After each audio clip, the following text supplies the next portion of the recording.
it's something we all think about, even if we don't really like to admit it. Life is going to end. But how? Today, we're going to dig into that.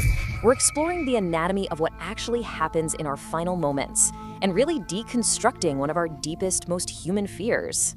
Right, so let's just ask the big question right up front. We all hope for a peaceful end, of course, but that's just not always how it goes.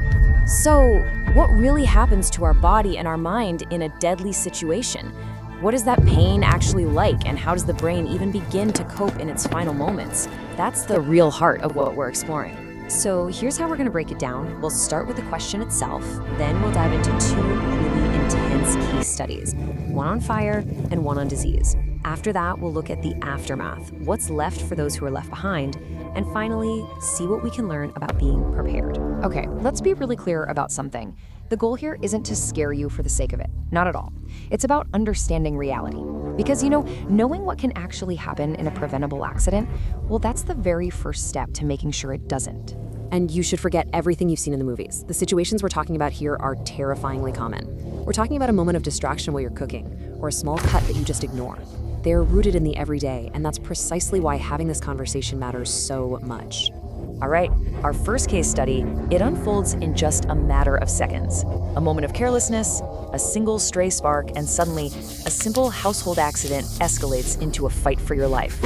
And listen, this isn't some rare event. In India alone, fire-related accidents claim almost 7,400 lives a year. Let that sink in. That's about 20 people every single day, and many of them are in their own homes.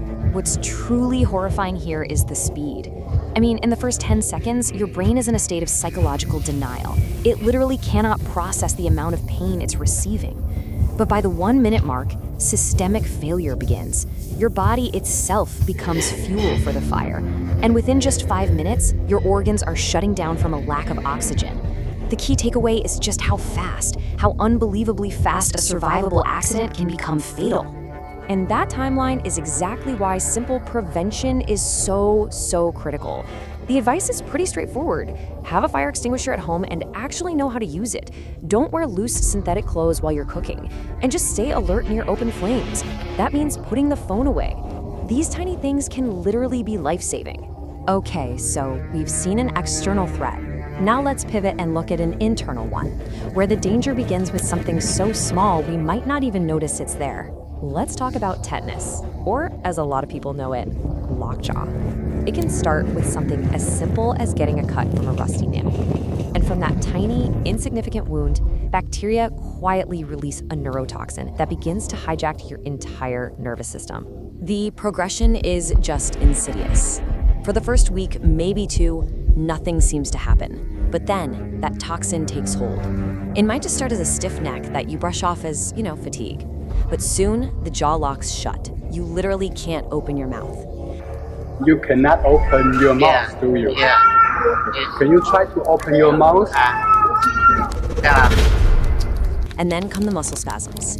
Spasms so violent they can arch your back into a bow shape and can even break your bones. Your own body turns against you, with each contraction becoming this agonizing internal battle, until eventually it leads to respiratory failure. Another internal threat from a seemingly minor incident is rabies. A bite from an infected animal introduces a virus that travels up your nerves to the one place that makes you, your brain. And once it's there, it begins this terrifying process of complete destruction. The transformation, that's what makes rabies so uniquely horrific. It starts off innocently enough, a fever, some fatigue, symptoms you'd easily mistake for the flu. But as the virus takes over the brain, these late-stage symptoms emerge. The most famous one is hydrophobia, an agonizing fear of water where even the sight of a glass can trigger painful throat spasms. And this is coupled with aggression, confusion, and an extreme sensitivity to light and sound as the mind just descends into total sensory overload.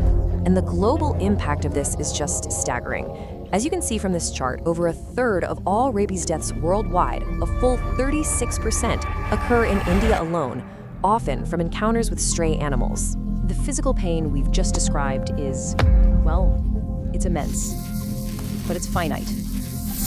The story of suffering, though, it doesn't end there.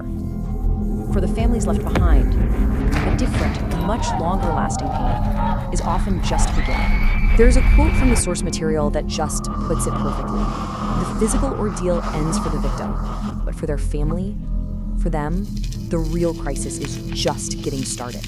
And this crisis, it really hits on two fronts. First, there's the unimaginable emotional suffering of a sudden loss. And then, right alongside it, there's a potential financial crisis, especially if the family's main provider is suddenly gone. So, this is where the whole conversation shifts from awareness to action. How can a family actually be protected from that financial fallout? Well, the focus now turns to proactive planning. The source material we're drawing from, it highlights two key tools. First, there's term insurance, which is designed to create a financial safety net for a family. And second, there's health insurance, which acts as a shield against those crippling costs of a medical emergency. You know, the ICU stays, the tests, the treatments, all the things that can completely wipe out a family's savings. And the source makes a really critical distinction here. Don't just rely on the insurance you get from your job. Those corporate plans are often pretty limited, and worse, they disappear if you leave the company. A personal plan is framed as the real key to genuine security. Ultimately, all of this leads to a final, pretty powerful question. We spend so much of our time planning for our careers, our vacations, our futures, all the parts of life. But are we putting that same level of foresight into preparing for its